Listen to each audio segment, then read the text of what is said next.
Hello everyone, welcome back to the channel Learn NCERT with Madhvi. Today we are going to discuss the lesson number 18 wastewater story. तो पिछले video में हमने पूरा lesson सब topics हमने अच्छे से डिस्कस किए थे. अभी नेक्स्ट वीडियो में हम देख रहे हैं उसके क्वेश्चन एंड आंसर. तो यहाँ पे मैं ले रही हूँ question number 1, fill in the blanks. A cleaning of water is process of removing dash. तो पानी क्लीन करने की जो प्रोसेस रहती है तो उसमें क्या रिमूव होता है, तो रिमूव होता है pollutants. So answer is cleaning of water is process of removing pollutants. B waste water released by houses is called dash. तो वेस्ट वाटर जो रिलीज होता है घरों से उसे क्या कहते हैं, तो उसे सीवेज कहते हैं. तो waste water released by houses is called sewage. C dried dash is used as manure. तो ड्राइड जो रहता है वो यूज मैन्योर की तरह यूज़ किया जाता है, खाद बनाया जाता है उसका. तो वो क्या चीज़ रहती है, तो वो रहती है sludge. Dried sludge is used as manure. D drains get blocked by dash and dash. तो ड्रेन किस वजह से ब्लॉक होती है, तो ड्रेन्स ब्लॉक होती है, drains get blocked by chemicals and kitchen waste. जो केमिकल्स रहते हैं या फिर जो किचन का वेस्ट रहता है तो वो चिकनाट सा हो जाता है, तो उस चिकनेपन की वजह से ड्रेन जो है वो ब्लॉक हो जाती है. क्वेश्चन नंबर 2 रहते हैं हम यहाँ पे. What is sewage, explain why it is harmful to discharge untreated sewage into rivers और सीज. तो सीवेज क्या है और एक्सप्लेन कीजिए कि हार्मफुल डिस्चार्ज जब हम डालते हैं मतलब तो इसका क्या नुकसान है हमें जब हम सीवेज डालते हैं किसी रिवर्स में या समुंदर में डालते हैं, तो इसके क्या हार्मफुल चीज़ें हैं वो हमें बतानी है. The answer of the question number 2 is sewage is a liquid containing wastage which is disposed by households, industrial and agriculture activities in water. तो सीवेज ये जो है वो एक लिक्विड वेस्ट है. तो वो किस चीज़ों से डिस्पोज होता है, कहाँ से निकलता है, तो वो हमारे घरों से निकलता है, कंपनीज से निकलता है, इंडस्ट्रीज से निकलता है. ये जो खेती बाड़ी से ये जो एक्टिविटीज़ रहती है उसका जो पानी रहता है उससे ये निकलता है. It is harmful to discharge untreated sewage into rivers or seas because it can pollute the whole sources of water. तो वो जो गंदा पानी जो रहता है हम डायरेक्टली डाल देते हैं रिवर्स में या सीज में, तो उस वजह से क्या होता है ना, तो डायरेक्टली रिवर्स में या समुंदर में डालने की वजह से क्या होता है ना कि पूरा का पूरा पानी वो गंदा हो जाता है, क्योंकि एक तो पोल्यूटेड वाटर रहता है. तो हम जो हमारे सोर्सेज भी जो है तो वो नदी तालाब समुंदर यही है, उन्हीं सब में मिक्स कर लेंगे तो वो सारा पानी कंटेमिनेटेड हो जाएगा. Sewage contains harmful substances and disease causing organisms. It is therefore dangerous to release untreated sewage in water. तो जो सीवेज रहता है ना तो उसमें जो सब्सटेंसेस रहते हैं वो बहुत ही डेंजरस रहते हैं, हार्मफुल रहते हैं हमारे लिए. तो जो वो है बीमारियां पैदा करते हैं, उसके अंदर के जो ऑर्गेनिजम्स रहते हैं उस वजह से कई तरह की बीमारियां रहती है, लाइक कॉलेरा रहता है, टाइफाइड होता है. तो उस वजह से हमें वो डायरेक्टली हम डाल देंगे तो वो हमारे लिए डेंजरस हो जाएगा. तो अनट्रीटेड नहीं डालना है उसको, उसके ट्रीटमेंट करके ही फिर जो होता है अच्छा पानी फिर वो डालना है हमें डायरेक्टली. विदाउट ट्रीटमेंट हमें वो सीवेज का पानी नहीं डालना है. Here is question number 3. Why should oils and fats be not released in the drain? Explain. तो ऑयल्स और फैट्स वो डायरेक्टली ड्रेन में क्यों नहीं डालने, वो चीज़ हमें यहाँ पे एक्सप्लेन करनी है. Answer of the question number 3 is oils and fats should not be released in drains because they harden the soil in the pipes and block them. Oils और फैट्स हम डायरेक्टली अगर ड्रेन्स पे डालेंगे तो वो क्या होता है ना कि वो जो सॉइल जो रहता है उसको कड़क कर देता है, हार्ड कर देता है.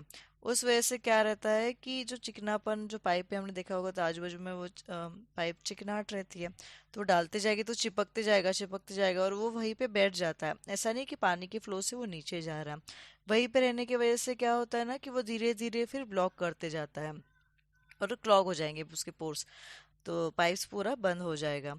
इसलिए fats get clogged and holes of the soil in the drain and block it. It does not allow the water to flow. तो पानी के फ्लो को जाने नहीं देता है और वो क्लॉग कर देगा. इसलिए हमें सजेशन दिया है कि उनको डायरेक्टली नहीं डालना है उसमें ऑयल और फैट्स को. तो उसमें नहीं डालते हुए आपको उसको डालना है, डस्टबिन में डालना है, ड्रेन में नहीं. Question number 4. Describe the steps involve in getting clarified water from waste water. तो स्टेप्स बतानी है आपको कि जो वेस्ट वाटर से जो साफ पानी निकलता है, क्लैरिफाइड वाटर निकलता है, तो वो पाने के लिए क्या क्या स्टेप्स रहती है उसमें इन्वॉल्व, वो हमें डिस्क्राइब करनी है यहाँ पे। आंसर है following steps are involve in the purification of water. तो जो नीचे स्टेप्स दी गई है वो सारी स्टेप्स इन्वॉल्व रहती है प्यूरिफिकेशन ऑफ वाटर के लिए। तो फर्स्ट स्टेप है यहाँ पे, firstly all the physical impurities like stones, plastic bags, cans, etc. are to be removed. It is done by passing the water through bar screens. तो जो पानी, गंदा पानी जो है वो पानी पूरा बार स्क्रीन के थ्रू आपको पास करना है।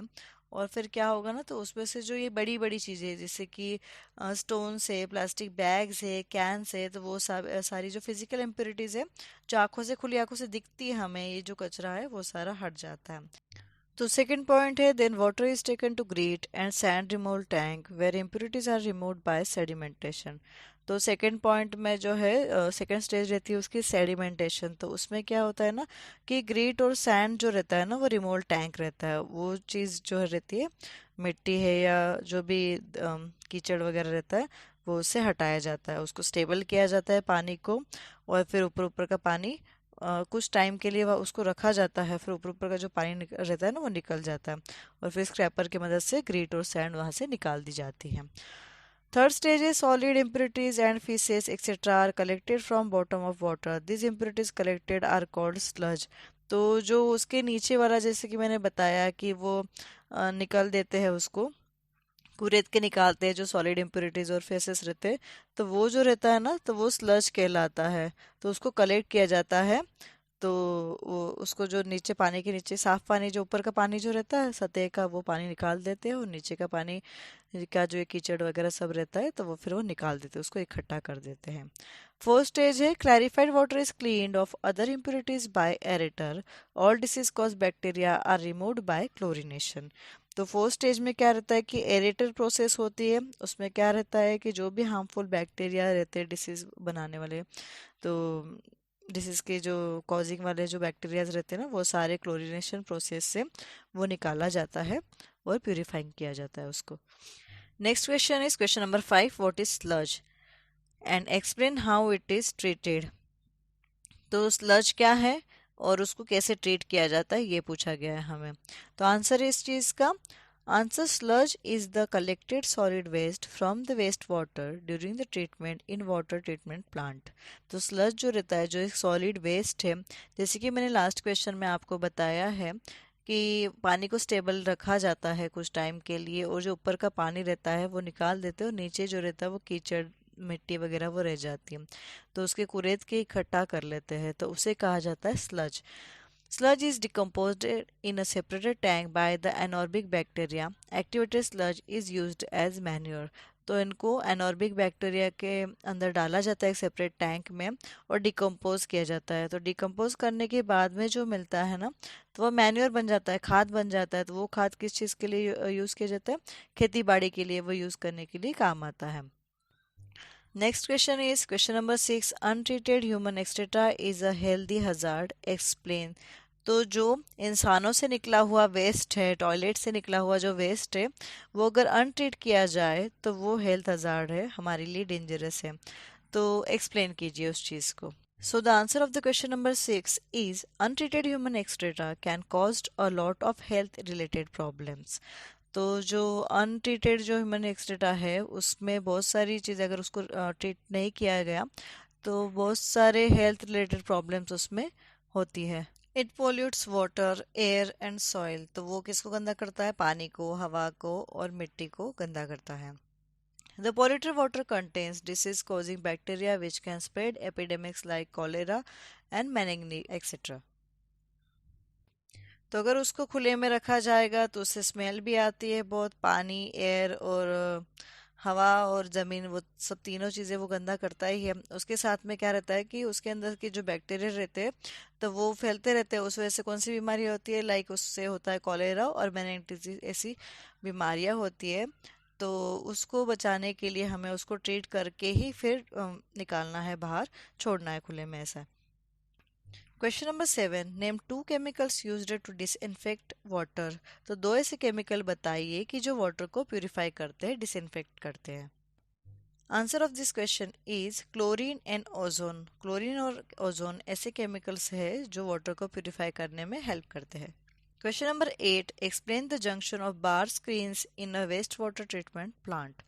तो बार स्क्रीन का जो जंक्शन है वेस्ट वाटर ट्रीटमेंट प्लांट में, उसको एक्सप्लेन कीजिए। So the answer of the eighth question is bar screens clear the wastewater of all the physical impurities. Large size waste like napkins, plastics, cans, etc.